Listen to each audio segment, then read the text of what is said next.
Purusha, o Brahmana, era sua boca, o Kshatriya, seus braços, o Vaishya, suas coxas, e de seus pés nasceu o Shudra.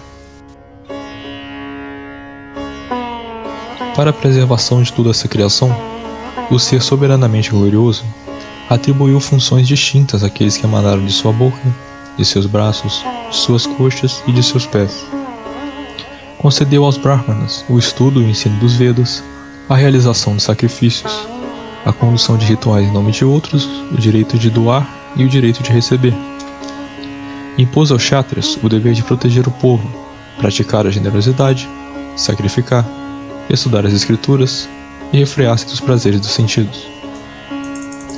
Cuidar do gado, oferecer esmolas, realizar sacrifícios, estudar os Shastras, comerciar e a prática de empréstimos, e cultivar a terra. Essas são funções do Vaishya. Ao Shudra, porém, impôs apenas uma ocupação, o serviço desinteressado às castas mencionadas. Quando Brahma, de acordo com seu desígnio, desejou criar o mundo, surgiram de sua boca os seres nos quais predominava a Sattva, outros no quais Rajas era predominante vieram de seu peito, e outros ainda em que Rajas e Tamas eram intensos vieram de suas coxas, e por fim, aquele cujo traço principal era Tamas, surgiram de seus pés. Dessa forma, formaram-se os 4 Varnas, o Brahmana, o Kshatriya, o Vaishya e o Shudra. Então, analogicamente, esses 4 Varnas reproduzem o Purusha, e a harmonia social é um reflexo direto da unidade, vista como um todo, um corpo social, com órgãos e funções comparáveis a um ser vivo. Essa imagem simbólica de um ser primordial que se desmembra reflete a ideia de uma ordem sagrada. Bom, vale ressaltar também que a Manusmriti ela é um guia de Dharma, ela não é um dogma.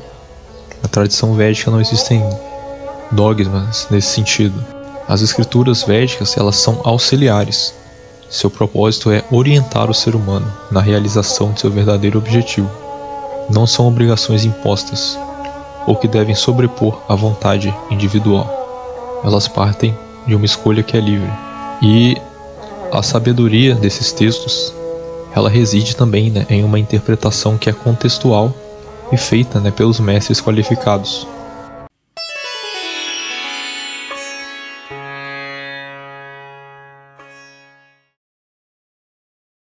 Então vamos lá, Varna.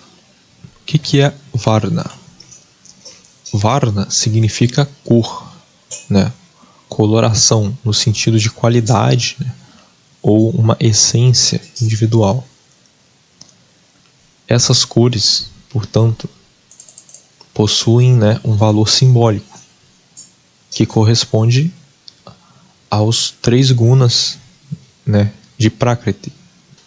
Essa Prakriti, ou Maya no Advaita, ela possui a qualidade ascendente, que é o Sattva, aquela qualidade, uma qualidade horizontal, que é o Rajas, e a descendente, que é o Tamas. A qualidade Sattva de cor, ela é representada pela cor branca, porque ela se refere a uma qualidade de conhecimento, iluminação, quietude, clareza, reflexão. O Rajas é associado à cor vermelha, porque ele está ligado à paixão, ao impulso, à ação, que é algo que lembra o movimento, por isso que é horizontal. E o Tamas, ele é de cor escura, porque ele representa a tendência descendente, da inércia, do peso, da escuridão, o sono. É como se fosse um Sattva reverso. E com base nesses 3 gunas, a tradição, os Vedas e muitos comentaristas, eles associam, por exemplo, a cor, né, a cada Varna. O Varna do Brahmana seria aquele de cor branca, justamente pela predominância do Guna Sattva. O Varna do Kshatriya seria de cor vermelha, por causa do Rajas. Enquanto que o Vaishya, que estaria antes do Shudra, ele seria uma mistura de Rajas e Tamas. Portanto, seria, né, de coloração amarela, simbolicamente. E o Shudra, né, de coloração já cor preta, né, por causa do Tamas. E o que caracterizaria a natureza de cada um desses tipos, né, tipos humanos? O tipo do Brahmana seria aquela personalidade com afinidades ao conhecimento, né, ao estudo dos Vedas, à contemplação, né, à inquirição, conhecimento do eu, do autoconhecimento e etc. Né? Ou seja, né, a vocação sacerdotal. O Guna Kshatriya seria, né, aquele indivíduo que tem que é ativo, né, que é altruísta. Esse indivíduo que ele é ativo, altruísta, ele seria vocacionado, né, para a guerra, para o governo, por causa justamente do Rajas, né, o impulso expansivo. E o Vaishya também seria ativo, né, mas como ele é ativo de uma forma tamásica, ou seja, ele é uma mistura de Rajas e Tamas, é uma atividade mais voltada, né, ao acúmulo, ao comércio, à agricultura, né, uma forma mais egóica, por assim dizer. Enquanto o Shudra seria, né, um indivíduo mais passivo, ligado ao trabalho manual, né, à inércia, uma mão de obra semi-qualificada, não qualificada, seria ali, atuaria servindo aos outros grupos, né. E, bom, a classificação do Guna, ela reflete a ideia justamente, né, da constituição psicofísica do indivíduo, né, do Jiva. O Jiva, né, que é formado de corpo sutil, corpo grosseiro, teria, né, a sua estrutura determinada de forma teleológica, sugerindo, né, uma ordem predisposta. Alguns nascem para pensar, outros para governar, proteger, produzir, trocar bens, né, servir e etc. Qual seria essa ordem? Seria, né, o Ishvara, que distribuiria, né, cada indivíduo conforme as suas disposições para cumprir o seu fim da forma correta. Aí entra, né, a questão do karma, né? Mas o principal aqui é que cada indivíduo é como se ele tivesse uma caixinha a ser preenchida, né? Como assim uma caixa? Né? Vamos supor que o indivíduo que tem a vocação para pensar, ele tem, né, a caixinha do conhecimento, que ele preenche por meio, né, das atividades referentes à sua natureza, que seria, né, a meditação, o estudo dos Vedas, né, etc. Aqueles indivíduos que teriam as inclinações para o governo, né, para a proteção, teriam ali uma espécie de caixinha da justiça. Eles se sentiriam, né, realizados,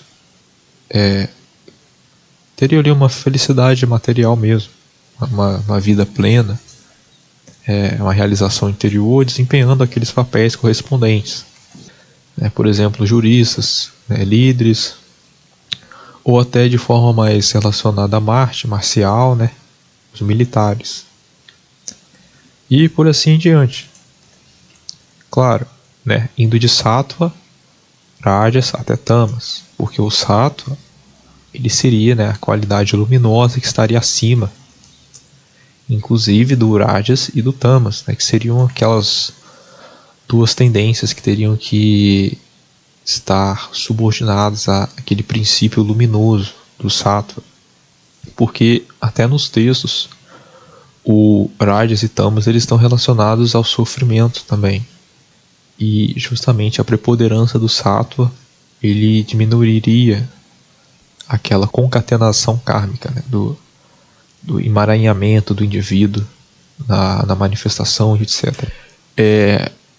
O que eu estava falando, né, da plenitude dos indivíduos, ela consistiria ali, né, em realizar aquilo que caberia à própria natureza, né? Não é realizar tudo, não é fazer todas as coisas, né? Os indivíduos eles não se encaixam, né? Essa ideia que existe aí do ensino no Ocidente, né? de tratar o indivíduo como uma massa informe, né? O homem como um gênero abstrato, já parte de uma simplificação, né? Uma visão muito simplista. E com base nisso, a gente pode entrar na questão, né, da hierarquia.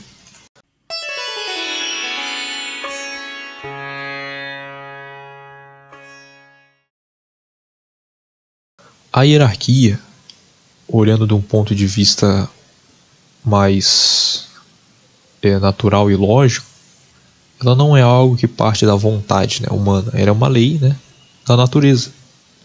Uma lei impessoal, né, uma lei como se fosse uma lei física, né, onde um fluido, né, em um copo ele flutuaria sobre o líquido mais denso, né? O líquido menos denso tende a subir, a não ser que exista um fator de desequilíbrio. Bom, e tendo em vista isso, a respeito da hierarquia, tem dois pontos que tem que ser evidenciados aí. O primeiro ponto são dos varnas simultâneos. Pode acontecer de uma pessoa nascer em determinada família, ter uma profissão que não fosse tradicional dessa família, e ainda por cima ter uma natureza que se alinhasse mais com outra função. Ou seja, o indivíduo tem um jati, um karma e um guna diferente. Karma aqui, né, no sentido de profissão. Karma aqui agora significando profissão.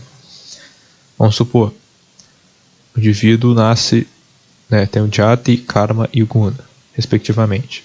Ele vai nascer numa família ali de kshatriyas. Ele, né, poderia ter uma profissão de vaishya e ao mesmo tempo um guna, uma natureza de um brahmana. Então, a primeira questão é que podem haver varnas simultâneos. Apesar de que, né, logicamente, o ideal é que haja uma sinergia entre a profissão e a natureza, né, o karma e o guna. Segunda questão é a da superioridade, né, pretensa superioridade. Do ponto de vista do nascimento da profissão, né, não existe superior nem inferior, é como se fosse um órgão mesmo do corpo humano.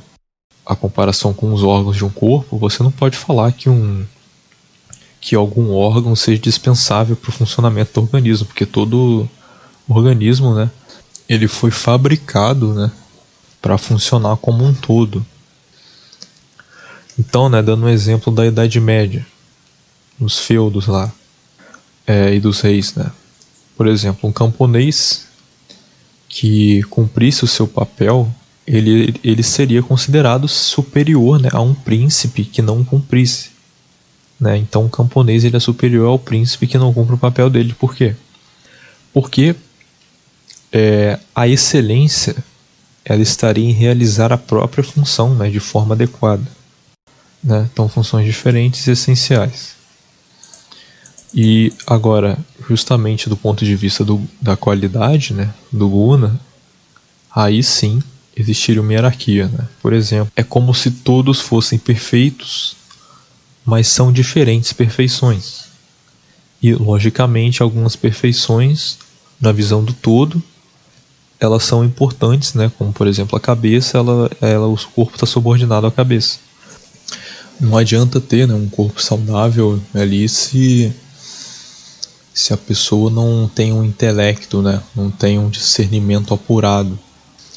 Por exemplo, uma pessoa estivesse dirigindo um veículo, né, ela tem um carro muito potente, tem uma Ferrari, mas ela tá alcoolizada, né? E essa pessoa, ela mesmo tendo uma Ferrari, ela bate e acaba morrendo, né? Se autodestruindo. A faculdade do discernimento estava comprometida. Da mesma forma, né, também pode ser aplicado ao corpo social. Não adianta, né, ter ali todos os recursos, mas ter um gerenciamento deficitário, né? Bem no sentido platônico mesmo, da alma racional, que seria ali a parte ligada à cabeça, né, a alma irascível do coração, e a concupiscível. A racional estaria ligada à sabedoria, a irascível, né, a parte da coragem, e a concupiscível do domínio sobre si. Eu posso dizer que não seria um anacronismo assim, da mesma forma posso dizer tranquilamente que isso poderia ser aplicado aqui. A função de um Brahmana seria sim, né, superior à de um Shudra, por exemplo. Mas, na visão do todo, não existiria superioridade. Por quê?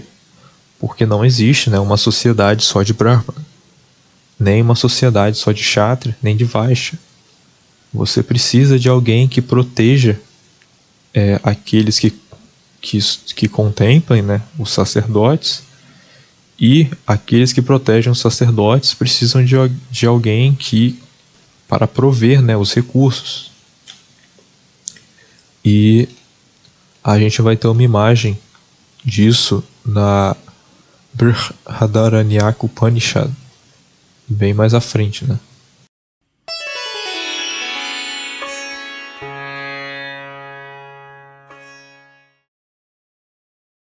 Esse fator de igualdade, ele reside em um caráter propriamente metafísico, porque a tradição do Sanatana Dharma, ela reconhece a presença, né, do Atman em todos os seres, e tratar certos grupos como inferiores, né, ou você negar às pessoas uma oportunidade de um desenvolvimento mesmo pessoal, isso colidiria, né, com essa visão. O moksha, né, ele seria, ou seja, a identificação, né, com Brahma, não dependeria ali de linhagem, né? Existiriam ali sábios que vieram de outras castas, ou outros que nasceram mulheres, por exemplo, né? E embora essa igualdade essencial elimine as diferenças, né, do Varna, ela não elimina as diferenças acidentais, né? E o Advaita, ele oferece uma resposta a essa questão das diferenças, afirmando, né, que, ou no nível transacional, por assim dizer, existem sim as diferenças, né, como atributos, né? Esses seriam os atributos do Ahankara, né, não seriam do ser, essencialmente. Até aqui no Ocidente a gente tinha um exemplo, né, que é um princípio um pouco semelhante, que foi lá, né, durante o catolicismo da Idade Média. O pessoal usava aquele preceito bíblico, né, antes dele ser mal interpretado, né, meio genérico, né, que se degenerou, né, com uma igualdade abstrata, né, informe, reduzida, né, ao menor denominador comum, né, que é aquela frase, né, todos são iguais perante a Deus. Eles são iguais porque eles são portadores, né, da mesma essência e destinados ao mesmo fim. E nesse contexto, né, a igualdade ela é restrita àqueles que compartilham do mesmo nível de desenvolvimento, né? Cada pessoa, e mesma coisa com o contexto de liberdade. A liberdade ela é condizente com a função que cada um ocupa. Não existe uma liberdade única, né, e abstrata como um imperativo categórico, né? Mas sim múltiplas liberdades correspondendo à função de cada um, que é, né, propriamente o Dharma e o Swadharma. Um é um conceito mais abrangente, mais universal, enquanto o outro aplicado à própria realidade de cada um. Por exemplo, um Brahmana não pode cometer violência, ele não pode matar uma pessoa, mas um Kshatriya, se for preciso, é o dever dele matar, né? Ou ferir outros seres, porque senão, né, não haveria ordem. E ele não incorre em um demérito nisso. Um Kshatriya ferir um outro ser, cumprindo seu papel de proteção, não é de forma alguma um demérito. É muito pelo contrário.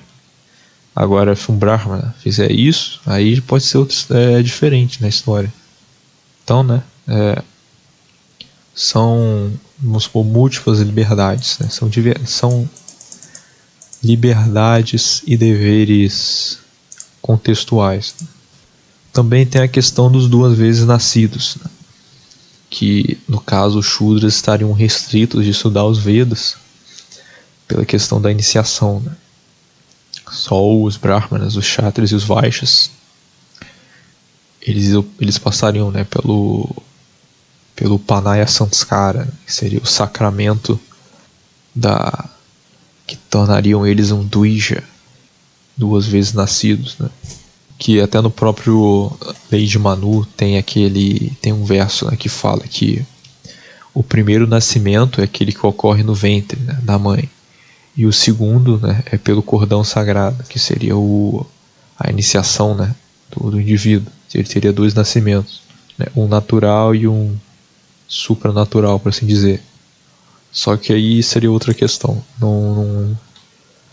Acho que não vale muito a pena entrar aqui, mas existem sim outros meios, né, de todos os seres obterem moksha através de outras sadhanas e etc.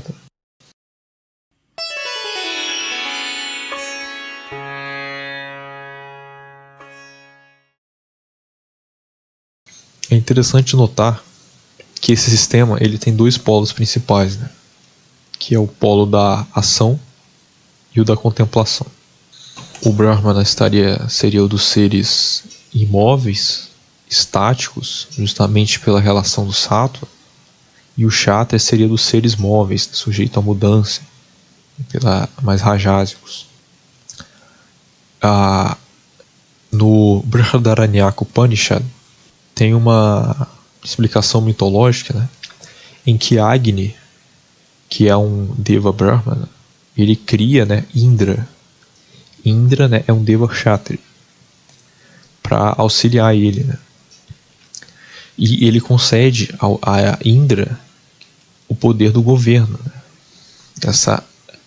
A capacidade de governar, inclusive, sobre os Brahmanes. Porque a sociedade dos Devas, ela também seria análoga, né? Você teria, né, Deva Shudra, Deva Vaishya, etc. E a questão aí é que mesmo que o Agni ele seja o primeiro a ser criado, ele por si só não conseguiria, né, realizar uma ação sozinho. Então o Agni, né, ele cria Indra para, né, fornecer a proteção e a governança. Assim, né, os Devashatas eles derivam, né, sua autoridade dos Deva Brahmanas, como o conhecimento, né, precisaria do poder para atuar. E da mesma forma, né, os reis eles eram consagrados pelos sacerdotes, né, para manter o Dharma, justamente como se fosse para redimir, né, as ações. O Indra e Agni ainda precisavam de mais assistência, né, obter os materiais, né, para a realização dos rituais. Aí foram criados outros devas. O René Guénon, né, naquele livro Autoridade Espiritual, Poder Temporal dele, o Guénon não é um cara para se estudar outras tradições, né, mas nesse contexto de crítica sociológica, eu acho ele muito bom. Ele explora, né, a relação dos Brahmanas e dos Kshatriyas, né, pelo meio de analogias. Por exemplo, ele vai usar o simbolismo do javali e do urso, né, ou dos druidas e dos cavaleiros, né, Merlin e Arthur. ele, no livro dele, ele faz uma analogia que eu acho muito boa, que é do cego, né, e do paralítico. O cego, né, ele tem como agir, mas ele não vê. O paralítico, ele tem a visão, mas ele não tem a ação. Enquanto o cego, ele tem a ação, mas ele não tem a visão. E eu acho essa imagem interessante porque ela ecoa, né, a alegoria da carruagem, principalmente no Katha Upanishad, né, que é a imagem do cocheiro, né, e o passageiro, que descreve justamente, né, a interação da vida ativa e a contemplativa, que, né, que tem a moral da história, que é a ação por si só, ela é cega, e o conhecimento ele se traduz por uma imobilidade, né, que justamente ressalta, né, a subordinação da ação sobre a contemplação.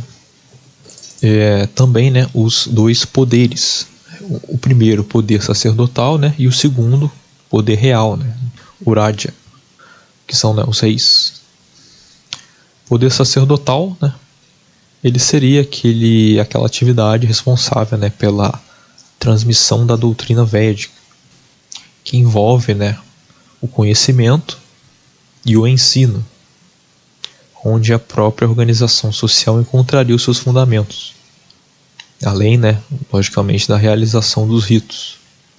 E a este, né, pertenceria o atributo da sabedoria, enquanto que o poder real, exercido pelos Kshatriyas, eles abrangeriam, né, as funções judiciárias e a função militar, que seria, né, a função interna de assegurar uma ordem, e no domínio exterior, né, com a função de proteção também, que seria o atributo de força, né.